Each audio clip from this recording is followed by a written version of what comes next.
మంత్రి కోమటిరెడ్డి వెంకటరెడ్డి మతిభ్రమించి మాట్లాడుతున్నారని, బీజేపీ ఎమ్మెల్యేలు ఎవరు పార్టీ వీడి వెళ్లరని బీజేపీ శాసనసభాపక్ష నేత ఏలేటి మహేశ్వరరెడ్డి అన్నారు. ఒక్క బీజేపీ ఎమ్మెల్యేను ముట్టుకున్న రాష్ట్రంలో ప్రభుత్వం కూలిపోతుందని ఆయన హెచ్చరించారు. కాంగ్రెస్ మంత్రులే ముఖ్యమంత్రి పీఠంపై కన్నేశారని తెలిపారు. బీజేపీలో ఎవరు చేరినా తమ పదవులకు రాజీనామా చేసిన తర్వాతనే పార్టీలో చేరారని తెలిపారు.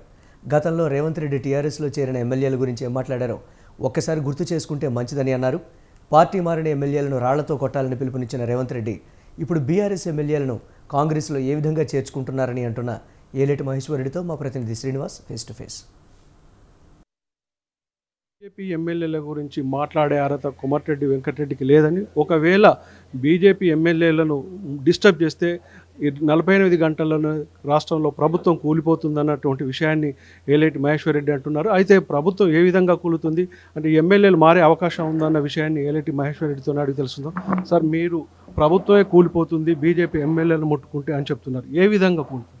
చూడండి, భారతీయ జనతా పార్టీ ఎప్పుడు కూడా అప్రజాస్వామ్యంగా ఏ ప్రభుత్వాన్ని కూల్చాల్సిన అవసరం మాకు లేదు. మేము ఈ ప్రజాస్వామ్యాన్ని గౌరవిస్తాం. ఎప్పుడైనా సరే మా భారతీయ జనతా పార్టీలో ఎమ్మెల్యేస్ రావాలనుకున్న రోజు, ఇంక్లూడింగ్ ఆ రోజు కోమటిరెడ్డి రాజగోపాల్ రెడ్డి గారు వచ్చినా, ఈటెల రాజేందర్ గారు వచ్చినా రాజీనామా చేయించి బై ఎలక్షన్ పంపించినటువంటి చరిత్ర భారతీయ జనతా పార్టీకి ఉన్నది. కానీ ఊరికే వారి ఇమేజ్ కోసమో లేకుంటే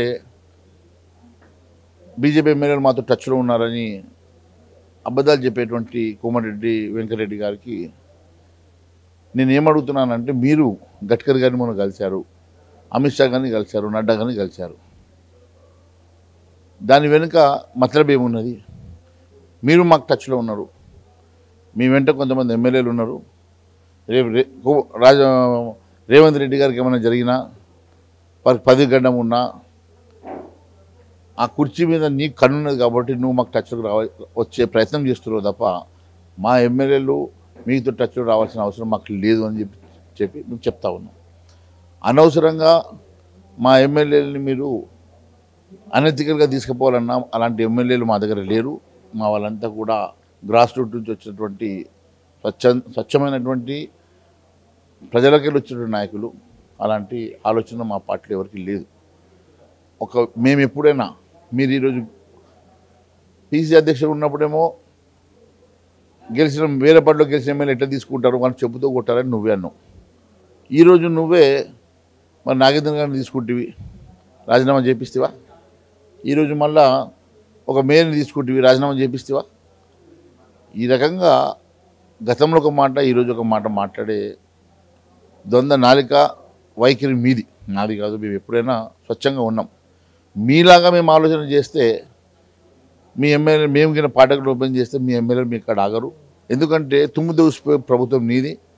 పటిష్టమైనటువంటి 10 సంవత్సరాలుగా నరేంద్ర మోడీ గారి నాయకత్వంలో పటిష్టమైనటువంటి పార్టీ అధికారంలో ఉన్నటువంటి భారతీయ జనతా పార్టీ మాది.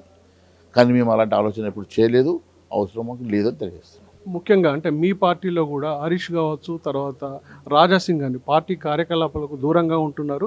హరీష్ అయితే కేవలం మీ పార్టీనే కాకుండా ముఖ్యమంత్రిని కూడా కలిసిన సందర్భాలు ఉన్నాయి. తప్పేముంది? ముఖ్యమంత్రిని కలవద్దా? ముఖ్యమంత్రి కాంగ్రెస్ పార్టీ ముఖ్యమంత్రి ఆయన ప్రజలకు ఈరోజు ముఖ్యమంత్రి గారిని ప్రమాణ స్వీకారం చేసింది ఈ తెలంగాణ రాష్ట్రానికి ముఖ్యమంత్రిగా చేశారు. ఆయన నియోజకవర్గంలో చెప్పారు, రోజు ప్రెస్ మీట్ పెట్టి చెప్పారు, నా నియోజకవర్గంలో నాకు పనులు ఉన్నాయి, నాకు రిప్రజెంటేషన్స్ ఉన్నాయి, కొన్ని కాంప్లైంట్స్ ఉన్నాయి, నేను వెళ్ళాను ఇచ్చానని ప్రెస్ ముఖంగా చెప్పాడు. బహిరంగంగానే పోయి నేను చీకట్లో పోయి కలిసిండు. లేకుంటే దాని తర్వాత నేను కండవ కప్పుకున్నాను, లేకుంటే ఏడన్నా పోయి ఇళ్ళలాగా పోయేసాడు, పక్కన కుర్చీలో కూర్చొని ప్రెస్ మీట్ అటెండ్ చేసిండా? రిప్రజెంటేషన్స్ ఉన్నప్పుడు అన్ని నియోజకవర్గాల నుంచి ఎమ్మెల్యేలు వెళ్ళి మంత్రులు కలుస్తుంటారు, పనులు ఉన్నప్పుడు మంత్రులు కలుస్తుంటారు. దానికి కూడా మీరు ముఖ్యమంత్రిని కలిసిండా, ఎమ్మెల్యేని కలిసినా, మంత్రిని కలిసినా అంటే మమ్మల్ని కూడా కలుస్తారు. మరి మేము అడిగితేమా మరి గడ్కరీ గారిని ఎందుకు కలిసిండ్రు, లేకుంటే మొన్న ముఖ్యమంత్రి గారు పోయేసి మరి మా ప్రధానమంత్రిని కలిసిండు కదా, కలిస్తే మేము అంటిమా మరి మీరు ఎట్లా వచ్చి మా ప్రధానమంత్రిని కలిసిండని చెప్పి చోటే పోయి బడాబోయ్ అనే కదా మేము అంటిమా దాన్ని? ఇవన్నీ చిల్లర రాజకీయాలు ఎందుకు చేస్తున్నాము? ఇవన్నీ స్పెక్యులేషన్స్ మంచిది కాదు, ఇది ప్రజాస్వామ్యానికే మంచిది కాదు. ముఖ్యంగా రాజాసింగ్ కూడా పార్టీ కార్యకలాపాలకు దూరంగా ఉంటున్నాడు అన్నటువంటి వినబడుతుంది. అరే, ఆయనకు వేరే రాష్ట్రంలో కొన్ని రెస్పాన్సిబిలిటీస్ ఇచ్చారు, వేరే రాష్ట్రంలో తిరుగుతున్నాడు.